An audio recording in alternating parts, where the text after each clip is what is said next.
Hello guys, welcome to my YouTube channel. কেমন আছো তোমরা? তো এখন আমরা কথা বলবো হচ্ছে স্পাইডারম্যান ব্র্যান্ড নিউ ডেকে নিয়ে। Yes, Spiderman brand new day তার অফিসিয়াল যে ট্রেলার সেটা রিলিজ হয়ে গেছে কিছুক্ষণ আগে বলাটা ভুল হবে, অনেকক্ষণ আগেই ট্রেলারটা রিলিজ হয়েছে। আমি ফাইনালি ট্রেলারটা দেখেছি এবং আমি ভিডিও বানিয়েছিলাম, বাট আপলোড করতে অনেক লেট হয়ে যায়। প্রায় 2-2.5 ঘন্টা পরে আমি ভিডিওটা আপলোড করি। আমার একটু কিছু কাজ ছিল, যার কারণে আমি ফেসে গিয়েছিলাম। তো অনেকক্ষণ পর আমি লাইভ রিয়াকশনটা আপলোড করি। তো আমি আমার লাইভ রিয়াকশন আমার হিন্দি চ্যানেল আছে, আপনারা চাইলে চেক আউট করবেন। ওখানে আমি ফার্স্ট টাইম ট্রেলারটা দেখি এবং আমার কেমন কি লেগেছে ওখানে হালকা বলেছি। তো এখন আমরা করবো ডিটেল রিভিউ এই ভিডিওর মধ্যে, যে স্পাইডারম্যান 4 মানে হচ্ছে Spiderman brand new day trailer আমার কিরকম লাগলো, কতটা এক্সপেকটেশন ম্যাচ করতে পারলো, কতটা হাইপ জেনারেট করতে পারলো, কতটা এক্সাইটমেন্ট বাড়াতে পারলো এই ট্রেলারটা, সেটা এই ভিডিওর মধ্যে কথা বলবো। চলো ভিডিওটা শুরু করা যাক। তো কেমন হলো Spiderman brand new day trailer?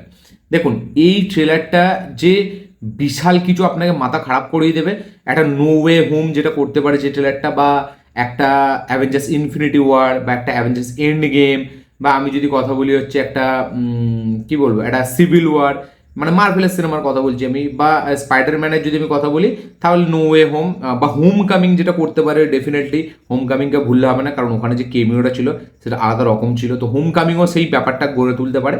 But এই ট্রেলারটা Spiderman brand new day definitely সব কিছুই আপনাকে মজা দেবে। বাট ওই যে একটা মানে মাথা খারাপ করা যে একটা ব্যাপার, বা দেখে মনে হবে যে এই সিনেমাটাকে দেখে নিই একদম বিভৎস লেভেলের, সেইটা আমি পাইনি, সত্যি বলছি ডেফিনেটলি। বাট এই ট্রেলারটায় কিন্তু মজা আছে, এই ট্রেলারটা কিন্তু আমার বেশ ভালো লেগেছে।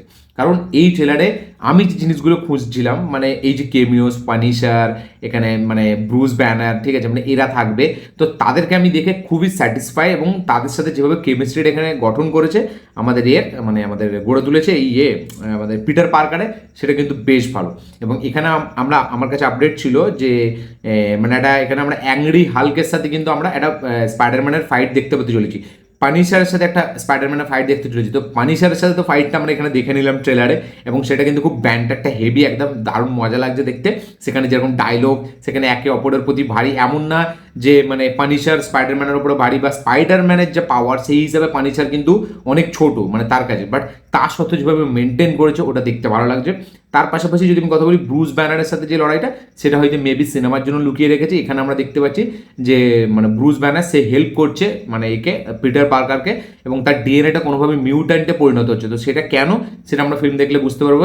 এবং এখানে একটা সিকোয়েন্স আছে যে এখানে ওই যে মেয়েটা যাকে বাঁচাবে স্পাইডারম্যান, সে কিন্তু একটা মিউট্যান্ট, ঠিক আছে, এবং সে একজনের দিকে তাকাবে, সে না এরকম উঠে ওপরে তাকাবে, আরেকজনের কাছে চলে যাবে। তো স্পাইডারম্যান মেবি ওটা প্রথমে বুঝতে পারবে না, তারপরে হয়তো এটা বুঝতে পারবে, এবং ওই কারণেই মেবি ওই মিউট্যান্টটা কিন্তু আস্তে আস্তে স্পাইডারম্যানকেও কবজা করে নেবে। তো এরকম একটা গল্পে মেবি মোড় থাকবে। বাট ট্রেলারটা যেভাবে ওই যে শর্টগুলো যেভাবে নিয়েছে, ওই যে নিনজাসগুলোর সাথে যেভাবে ফাইট করছে, বা ওই যে চোখের সিকোয়েন্সটা, চোখের একদম ফার্স্টেই একটা দেখবেন ওই যে ওপর থেকে যখন পড়ে এবার চোখের সিকোয়েন্স আছে ওই সিকোয়েন্সটা, এবং লাস্টে একটা চোখের সিকোয়েন্স আছে ওই সিকোয়েন্স, দুটোই কিন্তু আই সিকোয়েন্স ব্যাপক। ওই যে নিনজা ফাইটিং, যাদের সাথে ফাইটিং করছে ওই অ্যাসিয়ান ক্রিড টাইপ অফ, তো ওদের সাথে যে লড়াইগুলো, এবং ওপর লাস্টে যে শটটা ওপর থেকে আসছে, ওগুলো ব্যাপক ব্যাপক সিনেমাটোগ্রাফি লাগছে। মানে দেখো পুরোটাই ভিএফএক্সে শ্যুট করা, সেটা তো বলার কিছু নেই, ঠিক আছে, মানে রিয়েল লোকেশন খুব কম আছে, বাট দেখতে মজা লাগছে, মানে হেভি কাজ।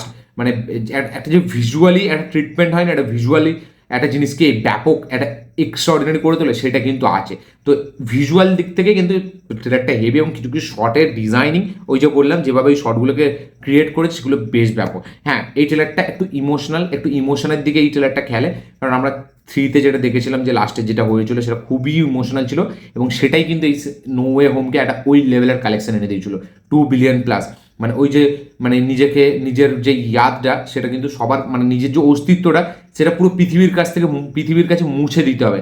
মানে যারা যারা তার সাথে জড়িত তাদের কাছে যেন আমি নেই, এরকম একটা যে ব্যাপারটা যেটা ডক্টর স্ট্রেঞ্জ করেছিল, ওই যে ব্যাপারটা ওটা কিন্তু খুব ইমোশনাল ছিল। এবং এটা কিন্তু আপনি যদি প্র্যাকটিক্যালি ভেবে দেখেন, এটা কিন্তু খুবই মানে খুব দুঃখ এবং বিভৎস কষ্টের একটা ব্যাপার। তো ওই জিনিসটাকে যেভাবে এখানে রেখেছে, যে সে আবার যাচ্ছে এমজের কাছে, ঠিক আছে, এবং বলছে আমি তোমার নেবার, ঠিক আছে, এবং সে তার জন্য ফুল আনছে। স্পাইডারম্যান সবই জানে পিটার পার্কার, যে সে কে কার জন্য কি এনেছে, বাট ওরা জানে না। তো এই যে জিনিসগুলো, এগুলো ইমোশনালের দিক থেকে ইমোশনাল ভ্যালু যেটা, সেটা কিন্তু বেশ ভালো। এবং ট্রেলারটা দেখতে গেলে একদিক টাইপ ইমোশনালও করে হালকা একদম ইমোশনাল একটা করে তোলে। কারণ আপনি যদি স্পাইডারম্যানের ফ্যান হন, তাহলে কিন্তু মানে এই ট্রেলারটা আপনাকে একটু হালকা ইমোশনাল কারণ ওই জিনিসটা এটা মানে সবার সাথে রিয়েল লাইফে ওটা অ্যাপ্লিকেবল, যেটা কিন্তু অত সহজে ভোলা সহজ না। তো ট্রেলারটা ইমোশনাল করে তোলে, ট্রেলারটার মধ্যে ইমোশন আছে সলিড, এবং তার পাশাপাশি যে জিনিসগুলো আমরা দেখতে পাচ্ছি যেভাবে ট্রেলারটায় কাটা হয়েছে সেটা খুব সুন্দর। বিভৎস যে ব্যাপক খালি অ্যাকশন অ্যাকশন অ্যাকশন এরকম করেনি, ইমোশনের ওপর যথেষ্ট ফোকাস দিয়েছে। অ্যাকশনের যে ডিজাইনিং সেগুলো খুব সুন্দর, এবং যেভাবে দুজনের মধ্যে ব্যান্টার, পানিশার, স্পাইডারম্যান তাদেরটাও হেভি। ব্রুস ব্যানার তার কি এখানে ব্যাপার, সে কীভাবে এখানে আসলো, এই মিউট্যান্টটাকে, এইসব জিনিসগুলোকে যেভাবে লুকিয়ে রেখেছে সেটা খুব সুন্দর। যেটুকু অ্যাকশন সিকোয়েন্স দেখে সেগুলো আমি বেশ মজা পেয়েছি। আমি ট্রেলারটাই দেখি ইটসেলফ খুব খুশি, মানে ট্রেলারটা খারাপ ভালো সেটা তো পরের কথা, বা স্পাইডারম্যানের ফিল্ম আসছে এটা দেখি আমি ইটসেলফ খুশি। এবং তা বলে এমন না যে ট্রেলারটা যদি খারাপ হতো আমি খারাপ বলতাম না, ট্রেলারটা কোনো দিক থেকে খারাপ আপনার লাগবে না। ট্রেলারটার অবশ্যই ডেফিনেটলি আপনার মজা প্রচুর দেবে, ট্রেলারটা বেশ ভালো। বাট এই ট্রেলারটা না একটা পিক ট্রেলার না, বা একটা এক্সট্রা অর্ডিনারি ট্রেলার কাট আমি এটাকে বলবো না। এটা আমার একটা ব্যাপার, ঠিক আছে, যে এই ট্রেলারটার দিকে আমি যে উড়ে গেছি এরকম কিছু আমি পাইনি ট্রেলারটার মধ্যে। হ্যাঁ ডেফিনেটলি এখন অনেক বাকি, এপ্রিল, মে, জুন, 3 মাস 4 মাসের কাছাকাছি বাকি সিনেমাটা রিলিজ হবে, আস্তে আস্তে সব আসবে।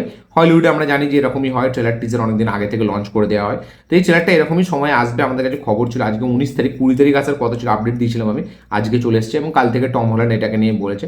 তো আমার ট্রেলারটা ভিজুয়ালি ব্যাপক লেগেছে, এবং ট্রেলার কিন্তু যে ব্যাকগ্রাউন্ডের যে স্কোরটা সেটাও কিন্তু বেশ ভালো। ব্যাকগ্রাউন্ড মিউজিকটা যেভাবে এলিভেট করে সিনগুলোকে, মানে যেভাবে একটা এভাবে বাঁচতে থাকে সেটাও কিন্তু খুব সুন্দর, সেটা কিন্তু দারুণ মজা দেয়। তার পাশাপাশি টম হল্যান্ডের performance as Spiderman heavy. Punisher তাকে ব্যাপক লাগছে দেখে, ব্রুস ব্যানার তাকে দেখে খুব খুশি, জেন্ডিয়াকে খুব কিউট লাগছে, এবার আরও বেশি কিউট লাগছে, এবং এই যে বন্ধুটা রোল সেও ব্যাপক আছে। তো ওভারঅল, এবং এখানে আরও কিন্তু কিছু নতুন নতুন ভিলেন্স আমরা দেখতে পাচ্ছি যাদের ল্যাজ আছে, ওই যে বলবে হাট যাও মেরে আসতেছে, তো নতুন নতুন কিছু ক্রিয়েচার্স দেখতে পাবো। এবার দেখা যাক এতে কেমিওস আর কি থাকে, এবং এটা কিভাবে কানেক্ট থাকে অ্যাভেঞ্জার্স ডুমসডের সাথে, সেটাই দেখবার মতো কিছু হবে। তো আমার তো বেশ ভালো লেগেছে ট্রেলারটা, মানে এক্সট্রা অর্ডিনারি একদম ছিটকে গেছি না লাগলেও ট্রেলারটা কিন্তু বেশ মজাদার, ট্রেলারটা কিন্তু বেশ ভালো একটা ট্রেলার কাট, এটা আমার দিক থেকে। ঠিক আছে, আপনাদের কি বক্তব্য, কি মতামত অবশ্যই শেয়ার করবেন। স্পাইডারম্যানের 4 এর ট্রেলার যারা যারা দেখেননি অবশ্যই কি চেক আউট করুন, যারা দেখেছেন তাদের কি বক্তব্য অবশ্যই কমেন্টে লিখে জানাবেন। আমি একটা শর্ট ভিডিও আনবো এই ট্রেলারটাকে নিয়ে, অবশ্যই আপনারা চ্যানেলটা জুড়ে থাকুন, আপনারা দেখতে পাবেন। তো আপনারা দেখুন, দেখে কি কমেন্ট আপনাদের শেয়ার করবেন, আপনাদের কীরকম কী লেগেছে, কতটা এক্সাইটেড স্পাইডারম্যানের এই ফিল্মটাকে নিয়ে অবশ্যই লিখে জানাবেন।